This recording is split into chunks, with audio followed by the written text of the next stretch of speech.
Welcome into Unbreakable, a mental wealth podcast with Jay Glazer. I'm Jay Glazer, and when I do this podcast, it's pretty cool because I get people from all walks of life, but I also get to have my best friends on. And sometimes your best friends, they punch you in the face. This is one of my best friends, and he punches me in the face. You know him as the Iceman, the one and only Chuck Liddell. How are you, brother? I'm doing great, man. Man, yeah, I love punching in the face, Yes, you really do. You absolutely do. especially at altitude. So I know Chuck and I are going to get a lot of things that you guys don't know about Chuck that I do. So I'm going to make sure we all know it. But Chuck also likes to make sure that he starts off every conversation by fucking with me and telling people the stories that try to embarrass me the most. He said the altitude training. So okay, I'll take it. I'll take it from here. So one of the first times, well, not one of the first times, Chuck and I go to train one time. I go to Cabo for a week with Strahan, and we're like, I'm on a drinking binge, no doubt. And I go right from there to San Luis Obispo to train with him and Glover Teixeira. And I'm, halfway through training, and he has me do this conditioning drill. And I say to Chuck, go ahead. Man, what's the altitude up here, man? I'm really, it's really getting to me. I think we're below sea level. I don't know. So yes, I was gassed beyond gassed. But I think I was also still drunk. But Chuck will never let me live that down. Absolutely. Never. Yeah, no, that was I was a sitting duck. Hey, and the other one is we go to the Maxim party at the 2007 Super Bowl. And man, back then, everybody wore like affliction shirts and shit, but you got paid to, right? So we did. But I wore this like shirt to Great Wall of China, and it was bedazzled. It was bedazzled. Right. I said to Chuck, hey, Chuck, these girls just like got me this shirt. What do you think? Hey, you know better than to ask me. Say, should I wear this shirt? Of course you should. That shirt is awesome. It was the worst shirt in the history of life. Not only did I wear this bedazzled shirt, we wore it on the red carpet for a Maxim show, and I'm just getting killed by everybody. Yeah, and I turned to Chuck, I'm like, bro, you told me the shirt was great. Yeah, as a Super Bowl, I said, you told me this shirt was great. And you remember what you said? Oh, I don't remember exactly what I said. You said, I didn't think you'd really wear it. I thought you were kidding. It was worth it. It was awesome. We got one of the coolest moments of our life on that same red carpet where the guy who plays McLovin couldn't get into the party because everybody knew he was too young for the movie Superbad. You and I got McLovin in the party. That was a highlight for me. That was a good times. Hey, so again, I have known this cat since 2003. We've trained together. We have laughed a lot together. We've cried a lot together. We've been there as brothers, as training partners, sparring partners, mental health brothers by far. We've been through a lot together. And he's also coached. We've coached together. We've coached a lot of football players together in our MMA athletics program that we created way back in the day. So there's a lot of things we can hit. So I think people, see the Iceman and obviously he's a legend of this sport. But in the early days, people don't know. Like I want people to go back and look at this fight. Chuck fought in a bare knuckle fight in the jungles of Brazil. A guy named Jose Pele Landis with netting on the bottom of the ring that you were allowed to use as a weapon. And how much was that? How much were you getting? It was winner take all, right? 1,000 to show and 3,000 more to win. That was it. Yeah. Okay. So, at what point in your career did you say, "This is what I'm going to do"? I don't know. I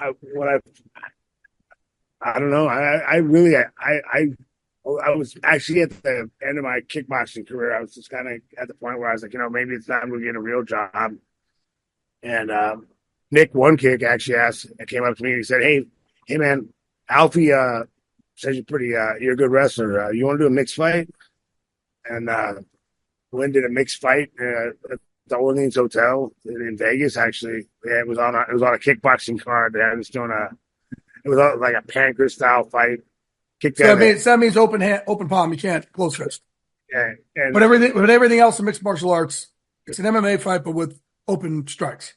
Yeah, open hand strikes. So, okay. And the rules kept changing as we got up to it. But, right. It was They're in weigh-ins. Like, oh, well, what, we decided you're not going to get away with your palms. You just slap with your fingers, and then goes to the ground. No striking. They kept changing, but it didn't matter. I wound up kicking the guy in the head, knocking him out. And so, hey man, you want to fight in the UFC? I said, oh, yeah, that'd be cool. So I went and fought in UFC 17 a couple months later for $1,000 to show, and a chance to get into the tournament. I was an alternate to the tournament, which I think the winner got 20 grand. I think it was. Wow. That was, and I fell in love with the sport and just, I just started fighting. So I kept fighting instead of getting a real job. So wait, so the fight in Brazil was after you were already in the UFC? I thought it was before. Yeah, the Pele fight went after that. Oh, okay. All right. Well, then, wait, I want to get back. I said, like, a guy sent me a 2-fight deal. I'm like, hey man, it's almost at my deal. What am I doing? He's like, oh, I got you fight in Brazil. And originally, when I signed up for it, it was a tournament. It was an 8-man tournament, and then they decided to do a white 155-pound class, and it did 2 super fights. Actually, Vanderlei was on that card. Who does Vanderlei Silva fight on that card? Do you remember? Oh man, I can't remember his name. He's a wrestler. Yeah, because Coleman was cornering. He was cornering, right? 2 guys, but not the guy. He might have been cornering the guy Randall fought too. Vanderlei. Vanderlei fought too. God, I can't think of his name right now. He's a wrestler. Yeah, he's a good wrestler. But right. Yeah. So all right. So go into this for people again. I want people to go YouTube this or Google it. You're going in this. When do they tell you, hey, you could use this netting? Because that's what eventually you win the fight because you kind of wrapped his head around netting and just start punching him in the face. Well, I just pushed. They just said you can't grab the ropes and you can't. That was really the rules were you couldn't fight, you couldn't eye gouge, you couldn't grab the ropes. We weren't allowed to put oil on before the fights either. Right. Which Vanderlei did, allegedly. Groin shots illegal, headbutts illegal, stomps are illegal. And I actually had the guy stuffed. At the end of the fight, I had him stuffed underneath because the net went from the bottom rope to the edge. So it was like a slanted down, right? So I had him pinned under there, and I'm hitting him through his head stuck in the net. I'm hitting him in the net, through the net. It's like he's like stuck there, and I look over, and no one's stopping. I'm looking around, going, oh, whatever. Here we go. Let's finish this fight. So for all your fights, that's the one that I marvel at the most because again, it's for $1,000. It's no rules. You can groin strike, headbutt, anything you want, and it's for $1,000. Bare knuckle, right? And it was a 25-minute round, right? One 30-minute round. 30-minute round. My bad. Sorry. 1 30-minute round. Well, I mean, the guys in the tournament. I watched the guy that won the tournament, the 8-man tournament that I almost did. He won 2 30-minute fights. Going to win the final win after winning 2 30-minute fights. Fought a guy that finished this guy really quick twice, and then in the same night. 30-minute fight. He won the same night. Same night. Right. He won 90 minutes of fighting in the same night. Oh my God. Who was? Do you know who that? Do you remember who that was? I forget his name, but he's tough. Wow, 90 minutes in one night. So I want to go back to your first UFC fight because there's a couple of things on this. You were cutting weight on the way to, like, in the airport, right? Oh yeah, it's funny. He showed. Oh, he's having a hard time cutting weight because I landed actually there after weigh-ins started. No, I mean, it was whatever. And but I started on the layover. How bad do you feel for the guy sitting next to me? I mean, I brought my plasters. I put them on. So during the layover, I started getting my start. Broke my sweat, and then that's just left the stuff on. Got onto my plane, sat there, sweating. So you were in a sauna suit on the plane, trying to cut weight. Cut weight on the way out there. So that's pretty funny. How long was the layover, and how much weight you think you cut there? I wasn't cutting too bad, but I was still. I mean, I was in great shape back then. I was still cutting from 210 down to 199. Okay, and what? Wait, down to 199? Yeah, that was back when I was still 199. Oh, really? Yeah, that light heavyweight, originally light heavyweight was 199. I don't remember that. I don't remember that at all. Okay. Yeah. That was, Um, yeah, really? yeah, I think that was before that. I think they didn't have lightweight. They had that 170, 199 and Yeah. heavyweight. I fought at 180, which doesn't exist at all, right? It was back then. There's no 180 anymore. Probably should be. Yeah. The but there was also something else. You were like super disappointed about that fight. They got your name spelled wrong. Oh yeah. Oh no, walking out to it. Oh yeah. So I tell them all the time. First fight, I'm walking out to the ring, and they spelled it right everywhere else. I look up. At the, the screen at the thing. I'm like, oh, really? I'm like, grab on a roll over in a grave. Like they spelled my name wrong. How'd they spell it? It was Liddell. Okay, and I think they got it wrong on the VCR box too, right? I don't remember about that on the box. Yeah, that you were bitching to me about that. Yes. Yeah, I was on the box, like my picture and my name, but I wasn't on the video on the VHS. Now Unreal. knows about, but like it came out of VHS. I because that was the first fight of the night on pay per view. How's it different training for a 30-minute fight, 30-minute round as opposed to 5-minute rounds? You know what? When we were doing the 30-minute rounds, we would do 3-minute card goes with a guy, and then my brother Dan, Who's a big dude. I don't know, about 3:30. He'd get up, he'd come in and after a minute in between the rounds and just push me around, just try to just pummel with me and push me around, and make me work, try to recover while he's pushing me around. So you still, but you do 3 instead of 5. And yeah, would you do 10 3-minute rounds? Yeah, and at the end, and I just keep going through. We did 30 minutes straight. So you did 30 minutes straight with him. So yeah, you didn't. Yeah, just to try to get it in. It was interesting. Get ready for that, but it was fun. I had a good time. How do you prepare yourself when groin strikes are allowed? You don't really have to prepare for that. It's one thing I think when groin strikes are legal, or groin strikes are legal, I think for the most part most people don't throw them too much. But I mean, I think when you're protecting, or I think that it's guys are used to protecting their groin. You know, it's like I mean, if you're not protecting, the problem with normally when you keep them going, you're like, wait a minute, you're not supposed to do that, guy. Let's stop. Right. It's you just keep that. If you're not really protecting it like you would normally. Right. All right. So then obviously life starts going on here. Give me the moment you realized life changed. Let me back up. Chuck and I went to a party one time in 2003. I think Marcus Allen and Warren Moon were throwing a party. I took you there, and people were like, "Dude, what's up with your friend with the mohawk and the Chinese letters tattooed on his head?" I'm like, nah.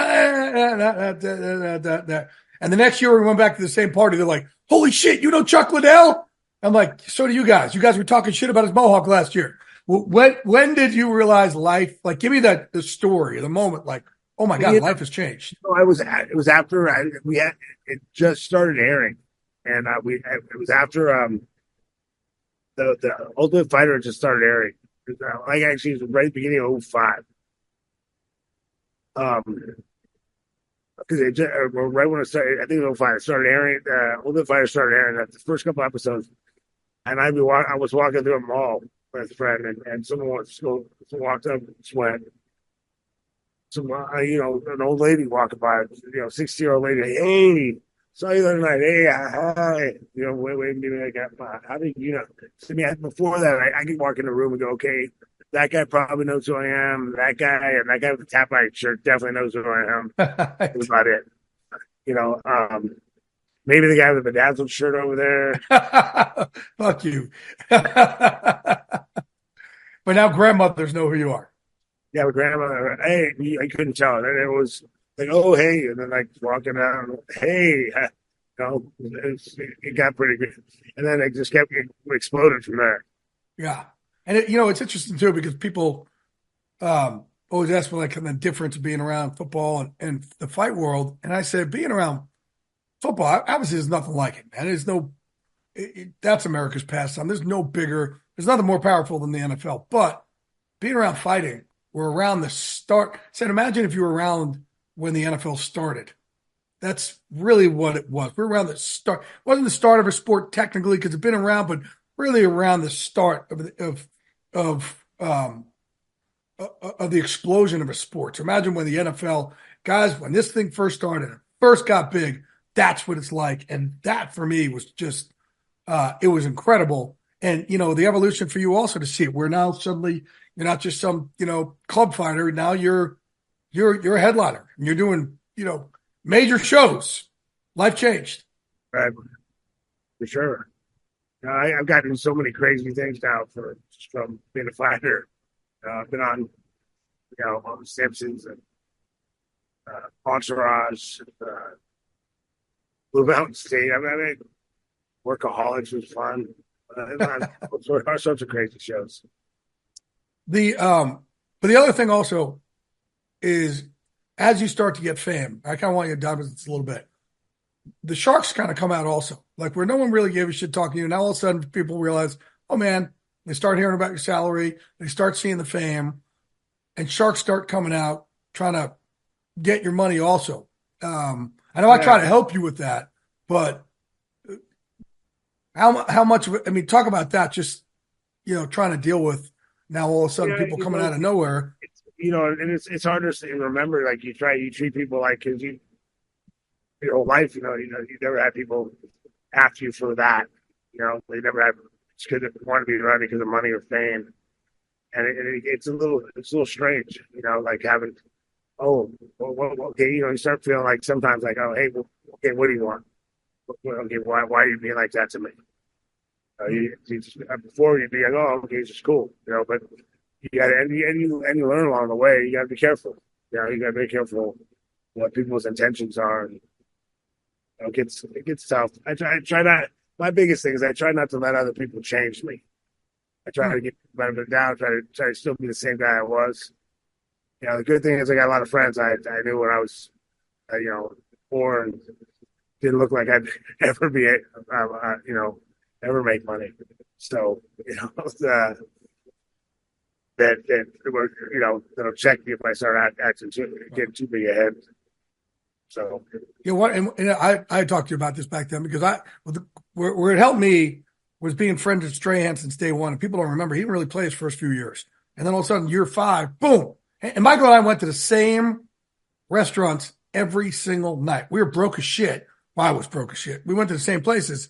And then all of a sudden, year 5, he gets 15 sacks and signs. I think it was a 4-year, $12 million deal or $14 million deal or something like that. And all of a sudden, all the same people that saw us every night at dinner suddenly started walking up, offering them this business deal and that business deal and record labels and jeans company. And hey, I can get you to be the next Napster and Facebook. And it's before, and MySpace, before Facebook was around. And I got to be the no guy. I was broke, so it didn't matter if I was an asshole or if I fucking put my hands on somebody else. It had nothing to do. Mike couldn't do it. But it was a great lesson. And I remember doing the same thing for like you and Randy when that came about, just telling these stories. Man, just use your name, image, and likeness, basically, right? And don't invest money because then you can't lose it. Just get them to send you some mail money. Yeah, for sure. It's just I try to keep it said, let it go. Just be more mindful of what's going on and try to keep moving forward. It's like I don't want to let people change me. It's just so that experience just changes, not make you, not makes you pull away or not meet new people. I'm a people person. I like being around people. So give me the best lessons from fighting that equate to life, and if it's a different answer for business. When I talk to kids, I talk to people about fighting, about what makes you great, what makes people. Because I watch a lot of shows on stuff. What makes people great? So you really just. It comes down to practice. Kid asked me the other day, what made you really good? practice. I mean, I go out and I work, I learn. I try to learn more. I was always trying to learn new things, new drills. Trying to add. I mean, John was great at it. He'd add things in for certain fights. Hey, try let's add this one thing to your repertoire or whatever. Let's put this in your toolbox. Let's pull that out. You know, we're not going to use that for this fight. We're going to use this. Stuff like that. I mean, a lot of it comes down to, you know, is putting the effort in to put and the time in to learn things. And you know, if you're looking for something new, find something you love doing. Because I mean, I look at people that you know, that are really great at what they do. That, you know, they enjoy it. You know, they just do it. You know, they practice is more like I got more time to go do this here, do that there. I was watching they ever interviewed this kid who's a piano player. You know, he's 8 years old. And like, the interviewer asked him, so how many hours a day do you play to get this good? Yeah, how many hours a day do you play? He looked up. I'm like, what do you mean? Well, how many hours a day? I don't know. I just play. And that stuck out to me because I thought back. I'm like, you know what? That's kind of funny. I was a guy. Martial arts is my thing. I love learning how to fight, and I love one of the things about martial arts I like is I figured out early on if I work hard and learn more than the other guys and get better at it than the other guy, I can beat that guy. I can get better than him. I can move past him, and that was a big thing for me. And that was something I loved doing. So, I mean, I used to rush home from football practice to make it to karate. I rushed home from wrestling practice to make it to karate.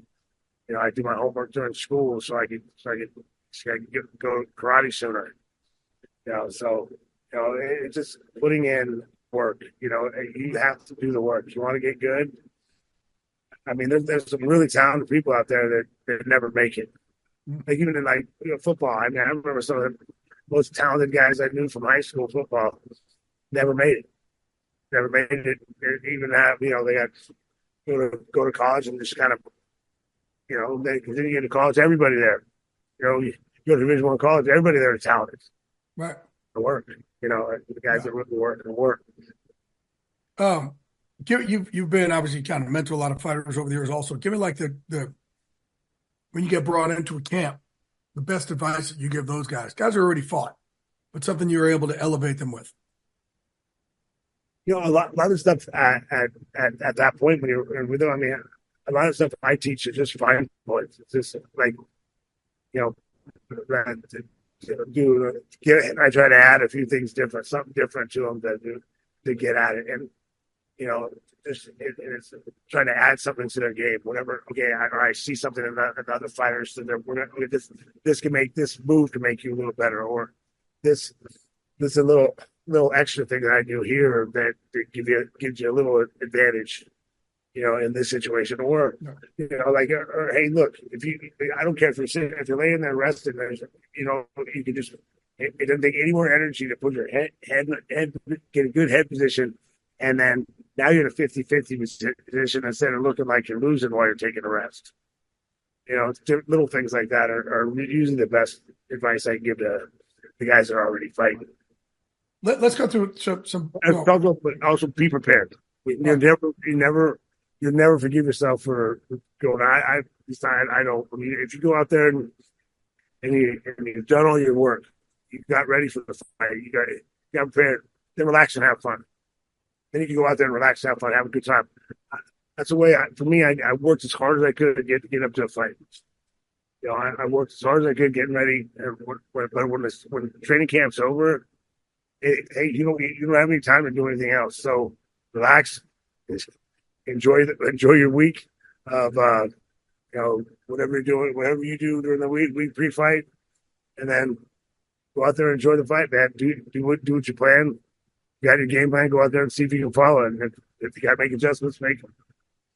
Fight night. I've been with you on Fight Night a billion times, but the rest of the world hasn't. So, and everyone's different. Like Dan Henderson and Randy Couture, those fuckers are falling asleep. You're listening to country music and singing, and he's a horrible singer. But are you? I don't think I ever asked you this. What goes through your head there during the hurry up and wait or the warm up? Are you nervous? Do you have nerves? Are you excited? Are you happy? What's your I'm really excited to get out there and do what I'm ready to do. I mean, in my head, everything's gonna go perfect, and then I get out there and I'm just focused. I mean, and for me, I usually actually take a little bit of time to enjoy walking out. Where especially walking out, crowds are great, and they're deafening, so loud coming out, and a lot of fun. But but when as soon as I walk in the cage, it's all business. And fighters are different.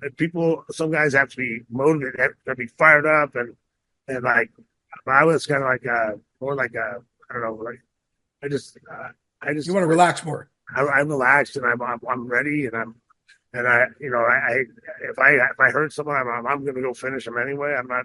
That's just I'm almost like a serial killer. It's just I just go in and try to. I have no emotion with it. I'm just going to just going. Man, there's no. I'm trying to hurt you. I'm really out there trying to hurt you. I'm trying to hurt you very bad. And as soon as it's over, I hope you're all right. But I'm out there trying to kill you. Give me your best. Give me the best walkout you remember of like just something like, oh man, like, and take us behind your ribcage. What it felt like. That favorite walkout. Honestly, the fight with second fight with Randy walking out. It was just a funny fight right there. I'm walking out, and it was Matt Hughes fought Frank Trigg that night. That was the one where he picked him up and carried across the ring. Yeah, where Hughes almost lost to Trigg, right? Yeah, and then he picked him up and carried him across the mass with my good friends. So I was freaking out in the back, going crazy when I was supposed to be warming up for the fight. Right. And went across and he picked him up, carried him over to his corner, and then I walking out after that, and brand new, right? Where was the MGM Grand? There's this guy in front of me, right? We're walking out, and this guy's been in my locker room the whole time, right? And I'm sitting there, and I thought it was like a new thing that the UFC was doing, like they won some kind of fan. Oh, so it was a fan who was in the locker room? Yeah. Okay. And this guy would have made it. I don't know who you are, but you would have made it to the ring if you hadn't stood in front of me. He was standing right in front of me, and they're like, with the camera, when the cameras are on you. The cameras are on. Camera goes, you got to get that guy out from your guy out from in front of you. I look at him like, I don't know this guy. I thought he was with you. What? Really? I didn't know. Yeah, they kicked him out. So some random fan gets in front of you to do the walkout? Yeah. I was like, I don't know this guy. I thought he was with you guys. From what I heard, the guy didn't even have a ticket. I don't know how he got there. Really? He made his way all the way to the back in the dressing room somehow. Oh my God! But this was before all the social media, really. So it wasn't like he was trying to do some sneaky thing and get it on film. I think I probably was just doing it for fun. He probably didn't even have a bunch of. I bet the guy doesn't even have pictures. Oh my God! Wait, how far did he get? They were ready to the other guy walked out and they were ready to. So Couture walked out. You were, and I'm standing in front of me.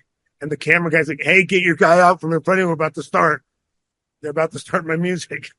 Oh my God, that is hilarious. So you're in the holding area, and he's there and about to go. Yeah. I'm standing out there in the holding area, bouncing, getting ready to go. If he just walked behind me, he would have walked the whole way. He probably would have made it to the ring. He probably would have hugged you right before you went in. Yeah. I mean, that back in the day. I mean, that was when I forget what one of my other Dan was there, and I'm like, Dan, how'd Sean get in the ring? My other brother got in the ring somehow, and he was like after my fight, and he was in the nosebleeds. Really? Yeah, he had to see it. I mean, how did he get all the way to the ring? But somehow he got in the ring. Give me the most exhilarating moment you ever had after a win.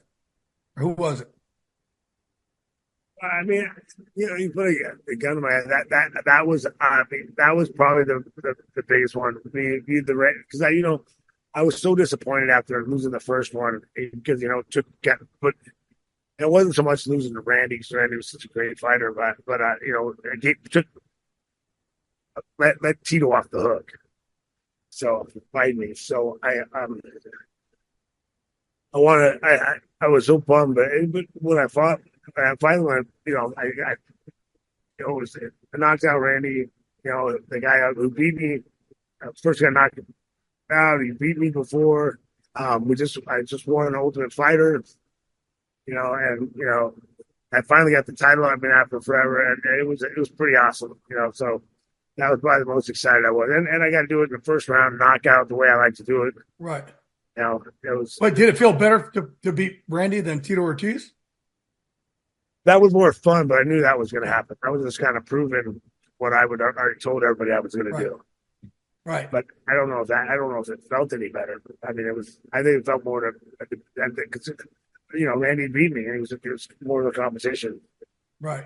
And by the way, you learned something in that Randy fight that you and I teach players a lot. And, Chuck and I have trained hundreds and hundreds of football players together and pro athletes together. But we always show it like, hey, you in the cage or on the field, you don't show it. You don't show you're hurt. You don't show you're tired. We don't take a stool. Right? And in that first fight, Randy. Yeah. Funny story. I always tell this story, guys. And I did, that was something I used to tell people all the time, all my guys too. And then, during that fight, I screwed up in the pre-fight stuff. And, I was protecting my knee during training. And I was 100% healthy going in, but I hadn't been doing any real wrestling because I was trying to protect my knee. And I thought, and I was cocky, thought, that'd be fine. Don't worry about it. Forgetting that wrestling conditioning is a lot different than striking conditioning. I was like, I could run good, I could strike good. And as soon as I started wrestling, I got really tired. But, one of the things was I think it was in the third round or something, and Randy was really tired. He got done, as they said, in his corner, but they looked over and they saw me. Popped over on your seat, on your stool. Over there dying in my corner. And I think, I don't know, it was Henderson or one of them said, hey, look at Chuck. Look how he looks right now. See, you got him. Push him, he's done. And I still think I was intelligently defending myself when they stopped it, but I should.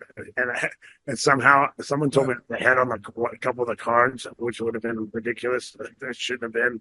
But I heard I was ahead on the cards at the time when they stopped it. I think they should give me a little more time to try to win that fight, but I don't think it would have changed anything. So, but that's the point too. Like, but Randy saw your body language sucked. If I'd sucked it up and been over there and kept pushing the way I normally should, it could have ended differently. Right.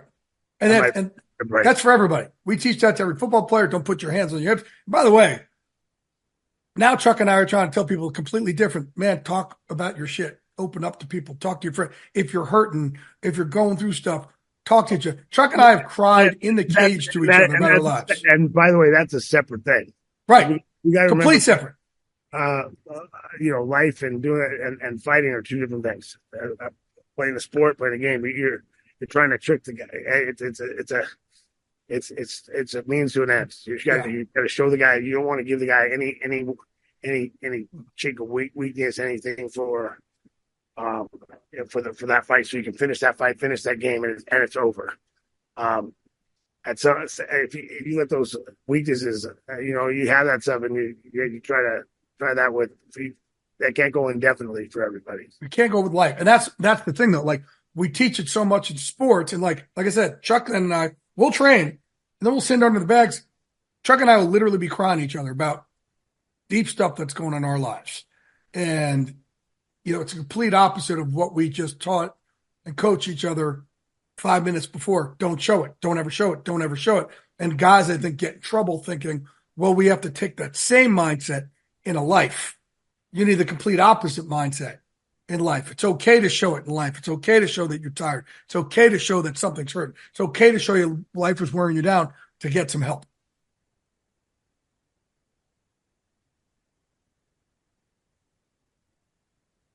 You gotta It's your turn. No, yeah, no, I say, it's one of those things. I mean, I don't like to complain. I don't like to get, there's no reason. I don't complain a lot. I don't worry stuff, but you got to work through things, and I don't believe you ever give up. There's not a, you got to keep working. You keep moving, keep moving forward, keep pushing. That's what people do. Strong people do. And and that's what makes us strong, dude. Chuck is one of the most vulnerable dudes in the world, folks. He's not like. Yeah, I mean, but you have to work through stuff. That's part of being strong. Being able to, work through things and get better. Just beat yourself up. And, doesn't help. But the same way you've been great asking for help, trainer in a cage. You also you're great. Turn around, saying, "Hey, man, I need help. I need to talk to you. I need to come see you. I need to meet with you." You've been great with that, and I'm proud of you for that. Yeah, well, yeah, that's what friends are for.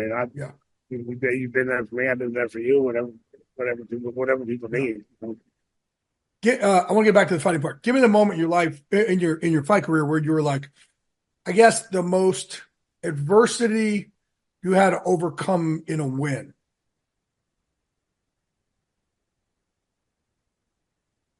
I mean, it's hard to say what the most adversity. I tore my MCL like a week and a half before a fight. I mean, I played the second Tito fight, and honestly, if he kick inside leg kick on my left, I think it was my left leg. That's true. That's to my right. I don't remember. But if you kicked it directly to my just below my knee, my knee would have froze for like 30 seconds. I'd be like, ow, ow, on the ring for 30 seconds. But just went out and changed. Just made adjustments to what I was gonna. Okay, I'm not kicking it. I'm not gonna do this. Not gonna do that. Shoot the first fight. That was my left because my first fight was I don't know why I was training for hurt my knee, but my right knee was hurt. I hurt my MCL, but that was about 3 weeks before the fight. And so if you go back and watch the fight, at the end of the first round, I kicked him. I threw a head kick at the end of the round. And I walked back to the corner. Okay, don't limp. Talking to myself, don't limp. No more kicks today. We're going to be punching now. And, second round, that knocks him out, I think, 30 seconds later. But you had a fight too. Look, Chuck used to always tell us too, and I've taught this to everybody: do not tap to a choke. Do not. It doesn't hurt. You may be embarrassed. Who gives a fuck? Take your ego out. Don't tap to a choke. I always say, and if it's a choke, if I can think to tap, I can think to try to get out of it. Now some of those chokes turn into neck cranks. Some of those nowadays, and guys get caught. But for me, if it's a choke, I'm still trying to get out of it until it's too late. And but that's the thing though. But you had who were you fighting? Was it Horn who just about had you? And then he adjusted his grip. I don't know. I saw that other fight the other night that they said she wasn't out of it, and mine was at the end of the fight. They said that girl fight that Oh yeah. Out. I mean, technically that's how I felt. I mean, because I would joke with the ref. I was talking to Big John. I was talking to him, hey man, you said I went out before the bell, but then why didn't you stop it before the bell? Start to stop until after the bell. But that's you talked about Frank Trigg and Matt Hughes, same thing. Like Hughes didn't tap, and the last second Frank adjusted his grip, and you just put your finger in there. And it is great in life. Like, you can never, ever, ever quit, never give up. Like, you never know when that one little second is going to present itself for you to have a comeback. And that's life also. Yeah. You never give up. Keep moving. Yeah. There's always a chance. I always say, just put me on the playing field, man. Give me a shot. And I want people to understand this. I'm not saying Chuck didn't tell us to never tap. If we're going to get a limb broken, yeah, you go tap. He was just saying to choke. When you got choked out, you have a nice dream. It's fun. Yeah, I think it's fun. Live the fight another day. I mean, you blow that out, your elbow, your knee, you're not. But if you know how to, if you get out of it, keep fighting. But if you're gonna blow your knee or that's just now you're out for maybe good. What's the best lesson you've learned from a loss? Um,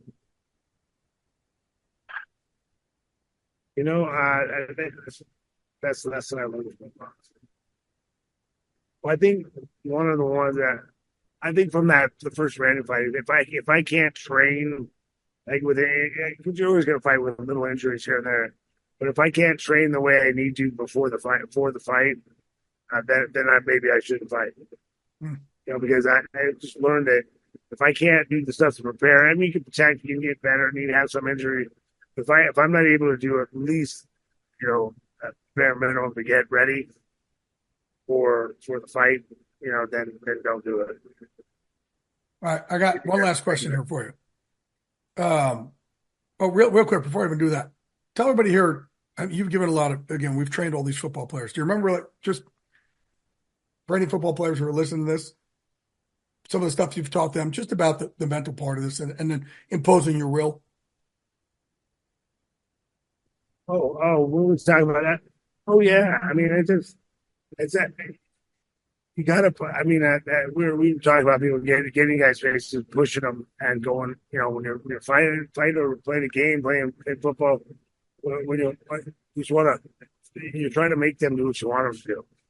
And you got to keep pushing it and make it uncomfortable for them to keep playing against you, or going against you. I'm trying to make someone uncomfortable, and I'm always trying to set someone up. I do something one way, then I make it look like I'm going to do it that way, and I do it a different way. And it's always a mental game, and if you can stay in it for the whole game, we're talking football. I'd say if you can stay in it for the whole game, wear him down. You're going to wear this guy down. If you're Be relentless. Yep. I mean, you're going to wear him down mentally if you stay in the game and you stay in his face. And I think a lot of that to motivate guys too. Like, what's your motivation for being out there and beating this guy? And sometimes some people it's to win the game. Sometimes, hey man, it's about getting paid better, getting a better, get more playing time or whatever it is. You just got to figure out. I know for coaches, it's a good way to motivate your player. Get your guy. What's his motivation for fighting? Playing? Guys have different motivation for fighting. I mean, I love fighting. I would have fought for free. Some guys do it for the money. Some guys do it for the fame. Some guys a mix of everything in between. So, all right. Last question I have here for you. Give me your unbreakable moment. I ask every guest this. The moment that should have broken you. I didn't, and you came through the other side of that tunnel stronger forever. I think about that a lot, and because I used to always say that one of my things is mental toughness is not a sometimes thing; it's an all the time thing. You don't get to turn on and off when you want to. It's not. You don't get to say, "Oh, okay, I'm going to be tough today." Well, I'm not. I mean, it's a habit. It's something you do all the time. And I really I tell a story because I'd always said that, and I really never tested it out. But for me, it's just I was never like losing someone was never an option. Going out. I was actually racing my son. I think he was 16 at the time, and my oldest son, and I was racing him up mountain in Hawaii, and started running on me. And I started chasing after him. We're sprinting up the hill, and I was thinking to myself, like, oh, maybe I should let him win. But in my head, I go, wait a minute. Did I just, that crossed my mind because I was tired? Because normally like for me, that would never, the way it's hard to explain it. The way that never even came to my mind. I didn't ever have to make that decision. Right. Am I tired? Should I let him win because I'm tired? It wasn't because I was trying to be nice to my son. I was just, oh man. I actually that came to my mind because I was tired. And I'm like, you know what? No, I made no. I'm going to beat him, so I beat him, and but the thing for me is like for my mental state with that was I'd gotten to the point, at this point I'd retired, and I'd stopped making those decisions every day. Like where I didn't have to go work out. I don't feel like working out today. I don't feel like doing that today. Oh, I'm not going to do that. So all of a sudden now those other options started popping in my head when I'm running. I'm tired. Which those options didn't used to come into my head. Right? Are you going to stop because you're tired? No, I'm going to go win. How are you going to do this? So I think the thing is, it's just little things, making good decisions all the time, and not have those choices stop popping up. Oh man, I make those excuses stop popping up. Those reasons not to, because then you know that's what it is. So the biggest thing for me and that was kind of when I need to change that stuff in my. Get back to being mentally tough, because decision we make every day. It's the decisions you make every day, and that's what I tell guys. Look, you don't get to make that decision here in practice. You don't get to go. Oh, I'm tired. I'm just gonna. You start making those decisions in practice. You're gonna make it when it counts. When you really need to dig down, you need that in a fight. It's gonna be there. It's not gonna be there for you because you're not. But yeah, no, that's not saying. I see one of those things. I always try to curb it because I want people to understand. That doesn't mean like I can go when I'm taking these. I don't have to. I'm not like I was when I was a kid where I just hang out something too long, get hurt, and sometimes during training, there's certain things you do a little easier. You're just rolling, you're doing things, right? You could also have a bad day. That doesn't mean you're not mentally tough. Right? That doesn't mean you're not tough. Right. But I know why I made that decision. Like I'm not going to fight for this right now because it's not worth getting hurt. I'm going to try for something else. I know why I made that decision. No one else in the room will, but I do, and you do. You know why you made that decision, right? If I decide now, if I made a decision because I'm protecting my body because I don't know where, fine. But if I'm doing it just because I'm tired, that's not okay. And that's when, and then you got to kind of figure out why then you're working on why you're mentally doing things. Why am I doing this? Am I doing it? Am I trying to do this because I'm tired? No, I'm just protecting my body. It's all right. I'm going to try to do this. I'm doing that right now. I don't have to push for that right now. We're not that. I'm just being safe, So Liddell, Iceman, former UFC light heavyweight champ of the world, and my brother. I appreciate you joining me, dude. It's so weird when you and I do shit together, like work-wise, isn't it? It's just awkward. Yeah, a little awkward. It's weird. I'm not making fun of you enough. I know, no doubt. Yeah. I'm actually like pumping you up, trying to be nice and all that. It's just, folks, it's odd for us to do this. Love you, brother. Appreciate you, man. There you go. Thanks. All right.